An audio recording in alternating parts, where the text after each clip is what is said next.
Okay, so we're going to do a little bonus lecture here on working with 3D scan data.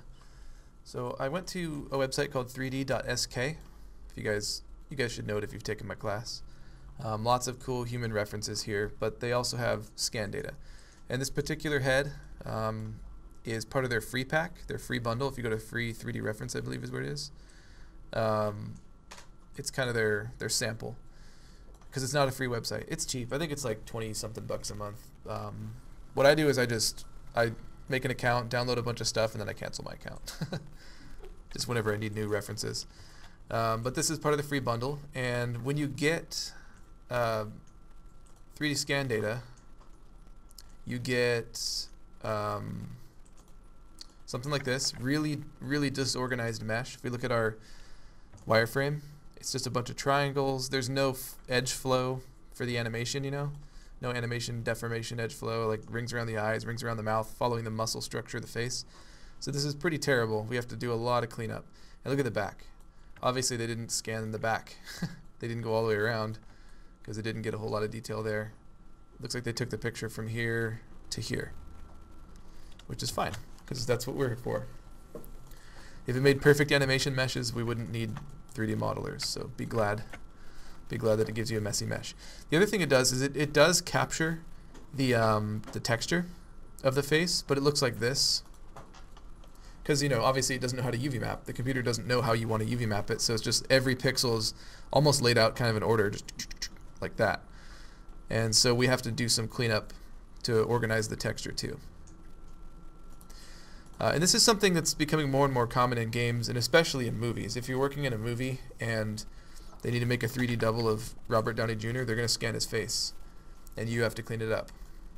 Another thing that's common is doing 3D scans for blend shapes. That's what this one is right here, actually. This is just that's why she's making a face. So they scan the face with a neutral pose, and then they scan like every different facial expression, and then the computer can make the model make all those facial expressions based on these scans. But you have to clean up each one. And that's a common thing. I knew somebody who did that at Sony. All he did was clean up these scans, exactly what we're going to do today. We're going to use ZBrush to do it, only because it's quick and easy. But those of you who have taken my class know that there are better programs to do retopology in, like Maya. You can do it in Maya using the quad draw, or even a dedicated program like TopoGun. But we're just going to do it quick and dirty really quick in ZBrush here, just for the sake of time. Okay, first things first is I want to get the texture on here too. So I'm going to go to a white material.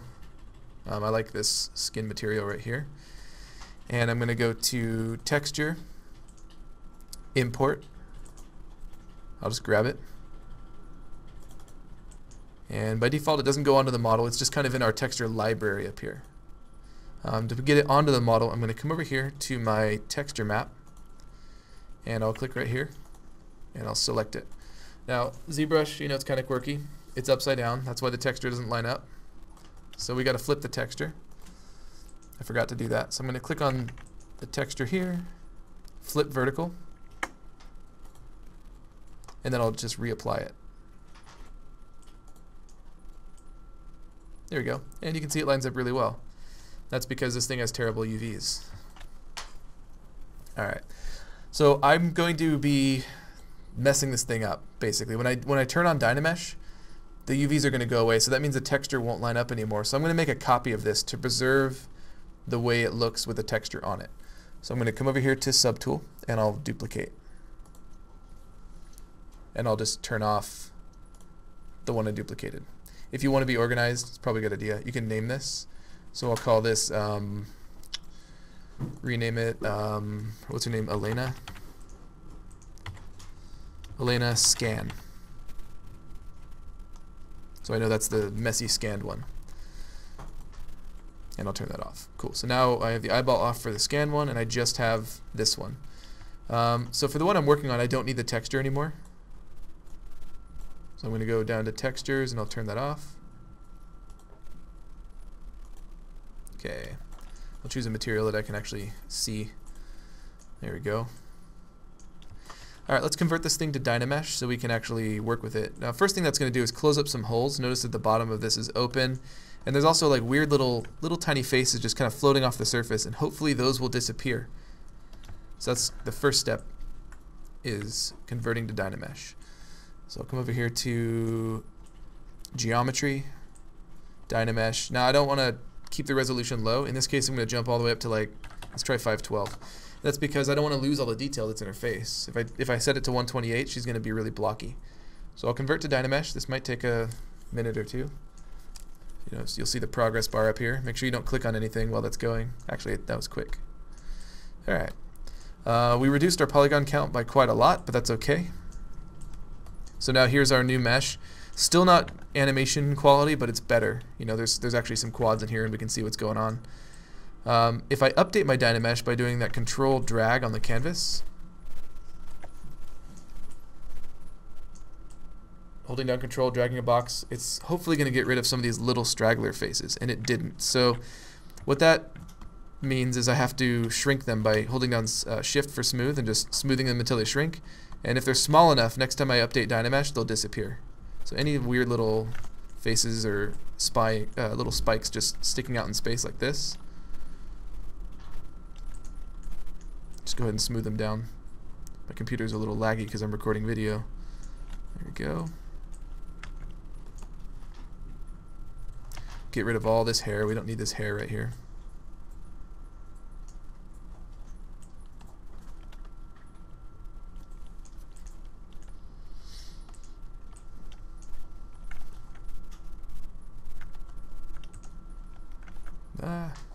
Computer is so laggy.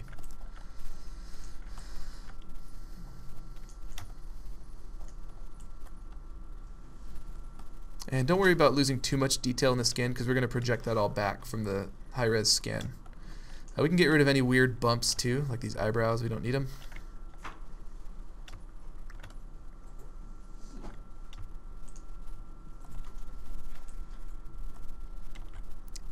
This looks like a mole right here, so I'll probably keep that, but some of these are mistakes, like these little really sharp spikes. Those are just artifacts in the scan, so I'll get rid of them. Not worrying again, I'm not worrying about the pores. The pores will come back when I need them to. And sometimes you might get things like this. See this hole in her ear? That's just, again, an artifact. I'm sure she doesn't really have a hole that big in her ear. I mean, some people do, but usually not right there. So the way we're going to fix that is I'm going to use the inflate. I for inflate. I'll just inflate that area until it closes up. And that way when I update my Dynamesh, maybe I'll even use clay buildup. That way when I use my Dynamesh, that'll become solid. So I'll just update my mesh. And hopefully that hole will fill in and all the weird little spikies will go away. There's a couple little extra faces that didn't go away.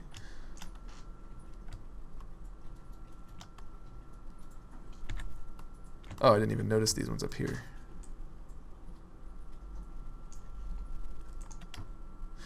You can also try deflating the little stragglers. Sometimes that helps them disappear. So I'm using the inflate and it didn't work. Never mind. Yeah, never mind. Inflate does not work. Makes it a lot worse. Cool. I'll just smooth the back of the head.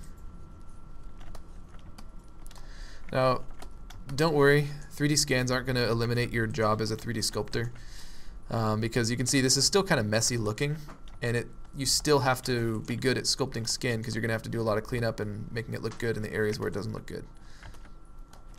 Alright, that's alright. We can work with that. Let me update my mesh one more time. Well, get rid of any last little stragglers. So just control drag on the canvas. Cool. Good enough. Alright, let's do a really quick retopology. So to do that, I'm just going to grab my Z remesher guides. And I want to trace roughly the edge flow that I want. Oh man, there's still some stragglers here. Let me update one more time here. If you still have stragglers at the end of this, you can erase them in Maya. When you export to Maya, just delete any little faces you don't want.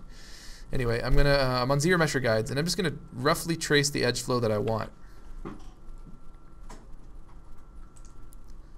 This video is assuming that you know something about good edge flow for a face.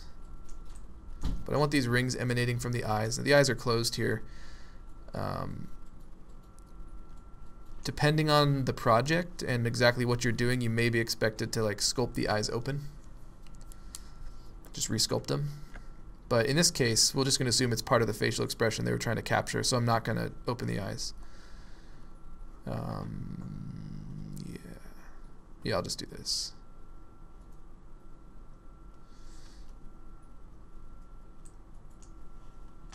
Oop, didn't quite make it there. Alright, yeah, let's do a little bit around the nose.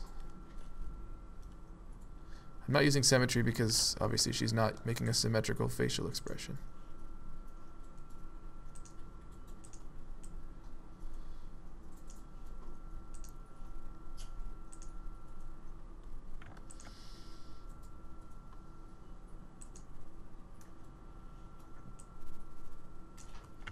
I'm being really, really rough. Just going really quick. Oh, I did that wrong, didn't I?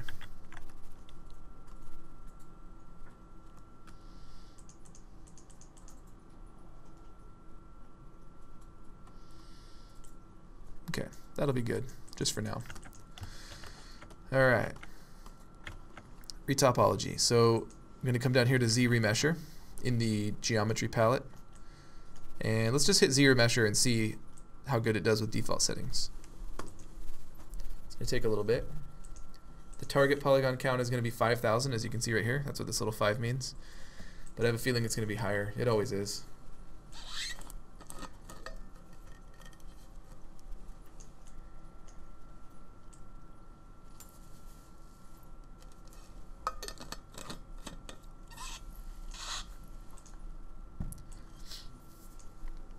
Taking a minute or two.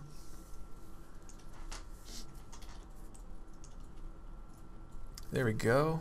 That's looking okay for now. This was a real project. I'd take some more time to clean this area up, make the mouth look good. But for our purposes, just getting the concept down, this is okay. Alright. Now we have to UV map this thing, but what I like to do whenever I do the Z Remesher is I like to export this thing as an OBJ and then just re-import it right away, because for some reason, theoretically you can just work on this, but I found that it kind of has history and it sort of knows it came from a really high-res Dynamesh mesh, and when you press divide, you lose your lowest subdivision for some reason, this really low one, which I want to keep. So I'm not sure what's going on there. So what I like to do is just export this as an OBJ. Then I'll call it Elena clean. No UVs, so I know it's not done. And then let me turn off edit mode, go to my simple brush, and I'm going to import that OBJ I just exported, and I'm going to append it to my tool that I'm working on. So that's this one. You can see this is my main one because it has 2 subtools. So I'll just draw that on the canvas. And yep, so here's my clean, no UV'd, retopoed mesh. Here's my scan. I'm going to come down here to append and grab the OBJ I just imported, Elena clean, no UV, right there. And then this is the one that I just retopoed. I'm going to delete it. Cool. So now I just have the scan data, the Elena scan right there. And then I also have the clean, no UVs. Now let me UV map that thing, that's important. I recommend UV mapping in Maya or something like that. But again, for the sake of time, I'm going to UV map in ZBrush. And some of you may not have seen how it's done. It's cool. It's a lot like Retopo in ZBrush, where it's quick and dirty, but you don't have any control of where all the edges are. So it's not the ideal thing. I don't like to UV map in ZBrush, but again, just for the sake of time and just because you students here probably haven't seen it yet, I'll UV map in ZBrush. So what I'm going to do is come down here. I'll choose a white material. And I'm going to go to Z plugin, UV master. And I could just, it could just be one button. I could just hit unwrap all, but I want to have a little bit of say where the edges go. So I'm going to turn on enable control painting, and then I'm going to click on protect. And you notice my brush changes to RGB for painting. Oh, should be RGB for painting. Turn off my texture. You should make sure you're under standard brush before you do that. So I'm on RGB for painting, and it's set to red. Anywhere I paint red, it's not going to put a seam there. It's not going to cut the mesh there. So I'll put that all over the face. I don't want any seams here in the face. I'll include the ears. So red for protect. No seams go here. And then if I come back up to Z plugin, I'm going to go to attract, and I'm going to say, how about put some seams somewhere over here where I don't care. So you don't know exactly where it's going to cut it. You don't really have that much control, but you can attract it to that area. Okay. Now what I'm going to do is I'm going to go Z plugin, and I'm going to press unwrap all. But before I do that, I'm going to pause the video because it's going to take a while. So after I pause the video, that's all I'm going to do is just press this button right here. So I'll be right back. That actually wasn't too long. So it should have UVs now, and the way I test it is I come down here to UV map. I'll click morph UVs under UV map, and it lays it out flat. You can see how it's cut. Very random. This is why I don't like it. But her face is in here somewhere, and we'll see that once we put the texture on. Okay. So now it's just a matter of projecting that texture on there from the subtool, from the high-res one. So let's go up to the scan subtool. I'm going to turn off the one that the clean. Actually, I should rename this because right now it says clean no UVs. I just UV mapped it. What the hell was that noise? That was crazy. Someone spray painting? Alright, so now it's clean UVs. Cool. So I'm on the scan data. This is the messy one. And what's going on right now is I have a texture map. It's right here, and you can see it looks like this. It's really messy. What I want to do is bake this texture onto the poly paint. So there's kind of three layers of color on your model, and the bottom one, if you have no poly paint or texture, it's just the whatever color you choose here. And you see my model's changing color. If I were to poly paint on it, then this wouldn't affect it because the poly paint goes above this solid color. Does that make sense? And then above that is the texture. So if I did like paint like just crazy designs like pink swirls or whatever I want on the skin, and then I would turn on this texture map would be on top and it would cover up the poly paint. What I want to do is bake this down into the poly paint layer so it becomes part of the mesh itself. And it's really easy to do. I'm just going to turn the texture on, and then I'll come here to poly paint and go poly paint from texture. And it's done. So now if I go to texture map and turn that off, my color all stays there because now it's baked right into the mesh itself. The reason I did that is because when I project the details from this high-res mesh onto my low-res cleaned up mesh, I want it to bring the color with it. And it can only do that if it's poly paint. So first things first, I want to make sure that my low-res mesh has enough subdivisions to take all this detail. And my high-res scan is 1.25 million faces. So my low-res one is only 13,000, so I got to divide that. I'm going to come over here to geometry, give it some subdivisions. We're not messing with Dynamesh anymore. Now we're doing real subdivisions. And 55,000, I'm watching this number right here climb. 204,000, 800,000, 302,000, or 3,200,000. Perfect. So as long as it's higher, it's fine. And it can be a lot higher if you want, because you're going to be sculpting your own little pores and wrinkles. Anyway, I'm going to come here to subtool, and I want to make sure that both of the eyeballs are turned on. But the actual active subtool is the one that has no texture yet, the clean UVs, because that's the one that's going to receive all the detail. Alright, so now what I'm going to do is I'm going to come down here in my subtool palette to project, and when you hit project all, it's going to take all the detail, like the physical detail, but also the color. So I'm going to pause the video, and then I'm just going to hit project all. I'll be right back. And it looks like we're done. If I come over here, I can turn off the scan layer. And here's our nice organized mesh. Still a little bit of cleanup to do, but look how organized the mesh is now. It roughly follows a nice organized deformation mesh. Those of you who know about modeling faces know there's probably some mistakes in here, but like I said, this was just quickly done to get the concepts down. From this point, it's up to you as the artist to now apply your sculpting skills to make it look better. So let's go over a clay, or I'm not going to do the whole face. I'm just going to do a little bit. So I'm going to grab my clay buildup, and for sculpting, I'm going to come down here to poly paint and just turn off colorize so I can just see the mesh itself. And I can see, all right, I got some pixelization, so let's go in and smooth. Oh, I got my Z add on. Colorize. Oh man, my smooth was set to painting. It's my bad. There we go. So yeah, so you can get rid of any of these weird artifacts, and you're gonna have to repaint all the pores and wrinkles yourself, so it doesn't really preserve that well. So I'll just do this section of the forehead really quick. I won't do the whole face. There are ways to project detail from the color map into the physical bump information, the height information of the face.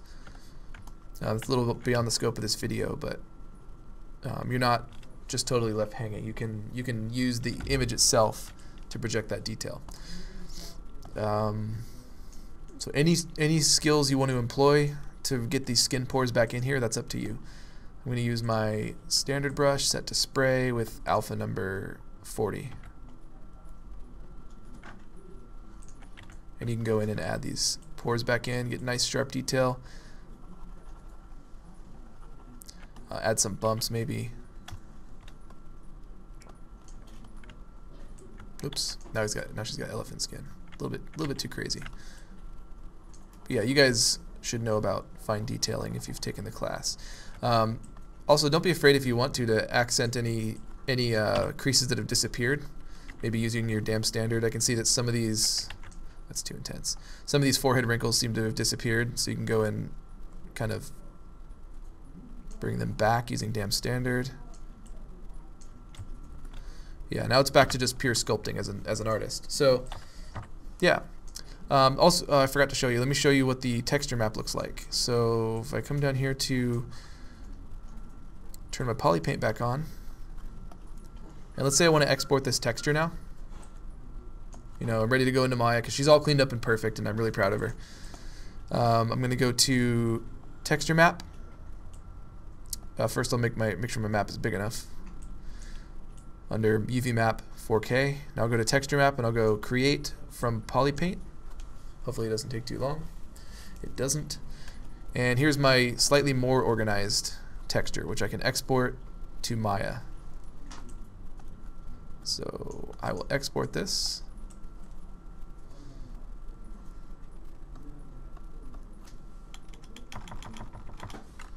Elena color.